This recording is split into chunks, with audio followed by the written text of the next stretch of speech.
Today we're going to explore the security of Backfrap. Hi, Alex the architect from Backfrap, and one of the most requested and most important aspects of your app is its security. And by the way, if you like this kind of content, please leave a like in this video and consider subscribing to the channel so you'll never miss out on new content like this. And many times when you try to create an app, you just forget about security and try to make it secure after it's done because it's easier to implement without having to worry about security. And today I'm going to split this video in two sections. One if you already have your app created in Backfrap, and one if you don't have and is creating your app from scratch. And as it is easier and faster to create a secure app from scratch, we're going to start by that one.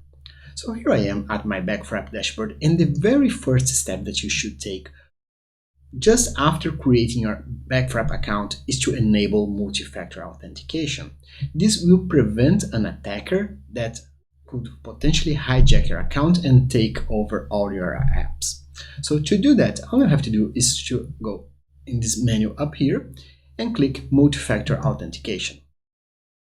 This will display a QR code that you can use with Authy, Google Authenticator, or any other dual-factor authentication software to enable dual-factor authentication, and this will prevent anyone that doesn't have your device to log into your account. So this is the very first step. Now, if you are going to create a new app, so build new app, and we're going to skip this for a moment and choose backend as a service, and we're going to call this secure app. Click create.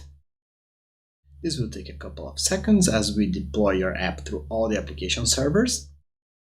And Backfrap has implemented a very easy way for you to secure your data.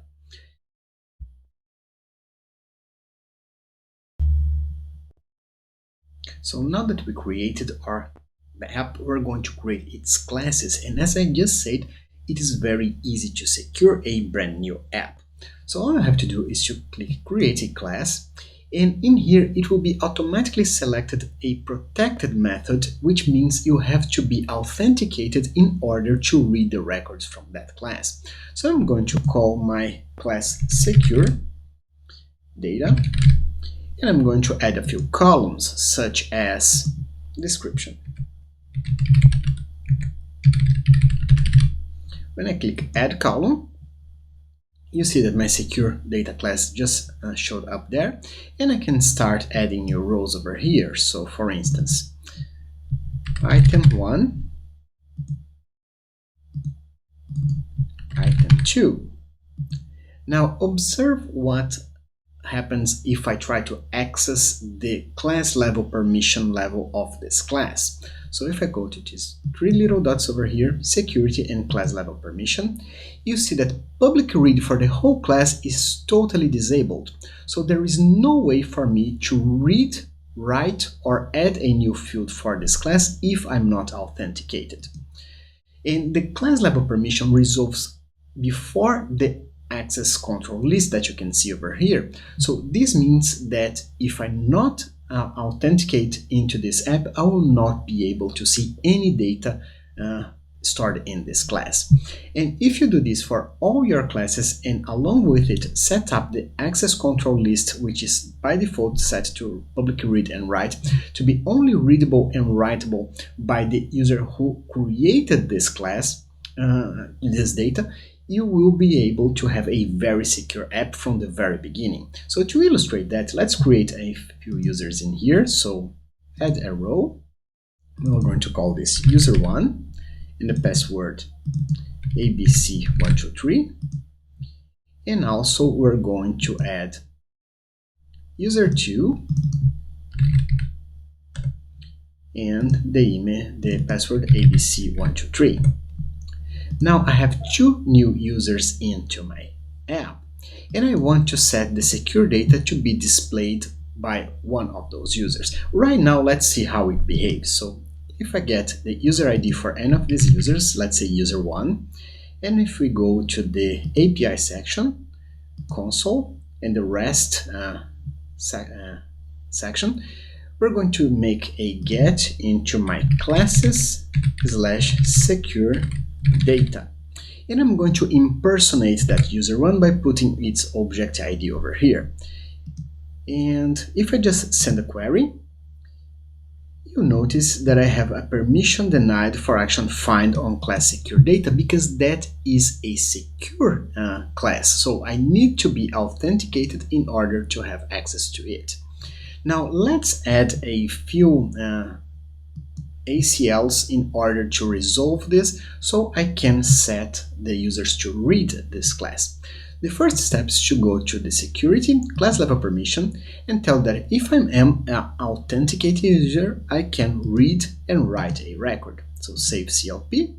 Now let's go back to the API section, console, and once again, classes / secure data. And I'm going to paste in the object ID for that user once again and see what happens. So as you can see, I was able to return both records because now I have access to write and read the class, and those records tell me that I have public access to write and read each one of those. Now, many times into a class you want the specific record to be only readable by who created it, and we're going to set this on these objects. So I'm going to open the ACL for sorry, I'm on the wrong class. So I'm going to open the ACL for item 1, and then I'm going to change it to be only readable by user 1, and the item 2 to be only readable by user 2. So once again, let me check back my class level permission so I can read and write any record of this class right now. And we're going to change the ACL to be public, not readable and not writable, but the item 1 is going to be readable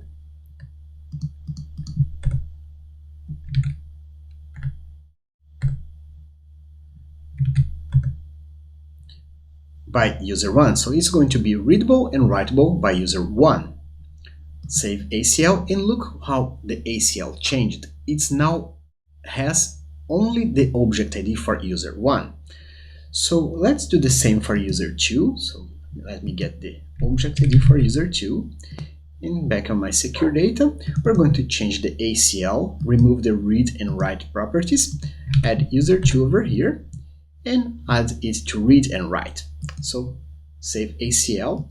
Now back to my console, we're going to do once again a hit on classes / secure data. And now we're not impersonating any user, so I'm not authenticated, so I should not be able to read any records. Then let's just try this out. So if I just try to read, I have a code 101, so permission denied. Now what happens if I impersonate user 2? If I just run this, notice it only returned item 2 because it's the only item that I have access to. If I change the user to be user 1, so let's copy this, back to API, console, classes / secure data, put my user 1 object ID in there and send query. Now I have only item 1 because item 2 is only readable by user 2. So this is how you protect the data of your app, ensuring only the user who created the data has now access to read it. You can also rely on Backrap to do all the encryption and the storage of this data very safely into our data centers. So the first step is to determine which information is sensible and should be protected, such as user information or user contacts. And anything actually related to a specific user should be protected, while other information is not really needed to be protected. For instance, if you have a list of cities for the user to read from in order to check on which city he lives in, this is not really protected data, so it should not be protected like this. But any user-specific data should be protected. Now, many of you should be asking yourselves, alright, I have an app already created and I didn't know about this. How do I protect my app? So back to my dashboard, I have a created app called Insecure App where I don't have any security set, and I'm going to show you exactly how you can protect that. Now, the very first step, once again, is to ensure your multi-factor authentication is set so you can be ensured no one can log into your account and hijack your apps. And I'm going to go to the dashboard. And in here, as you can see, I have 2 users already created and a insecure class already created with 3 records. And if you expand the class level permission, you'll notice that it's publicly readable and writable by anyone. And the very first step is to remove these checks so I can ensure an unauthenticated user cannot read, write, or add any fields. When I do that, it will automatically limit the class to be accessible only by authenticated users. Actually, I have to set this up because so I have to check the authenticated read, write, and if I want I can add new fields, but not for this scope of today. So read and writable only by authenticated users. If I save CLP, now only authenticated users will be able to read its records, but an authenticated user will be able to read all the records because the ACLs tell it's publicly readable and writable.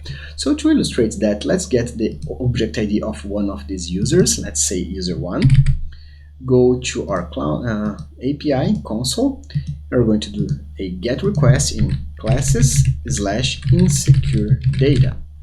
And if I send a query, it's not insecure data, insecure class. So console classes/insecure class and send query. Now I need the permission in order to read those records. But if I put in the user object ID and send query, you see that I get 3 records, which are the items that I have in the class because those are public readable and writable.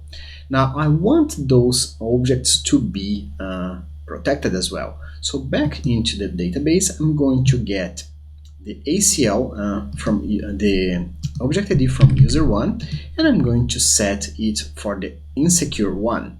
So I'm going to change this, remove read and write from public, add the user object ID and allow it to read and write. So now only user 1 will be able to read insecure 1. And we're going to do the same for user 2. So I'm going to copy the object ID. Back here, we're going to change the insecure 2 to this and remove the read and write from public. So now insecure 1 can be only readable by user 1, insecure 2 can be only readable by user 2, and insecure 3 can be publicly readable by anyone who is authenticated into my app. Now let's check how the results work on my console. So we're going to do a GET request into classes/insecure class, and I'm going to impersonate user 2. So I expect to see item 2, which is readable only by user 2, and item 3, which is readable by anyone who is authenticated. So if I send query, there we go, insecure 2 and insecure 3.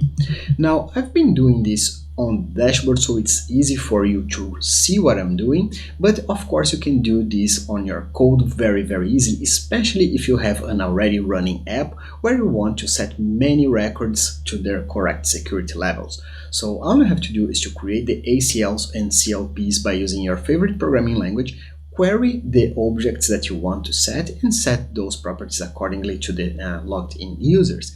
This way your app will be totally secure and protected by any attacker. So if you like this video, please leave a like in this video and consider subscribing to the channel so it can help us grow. I'll also share this link with a friend that can learn something too.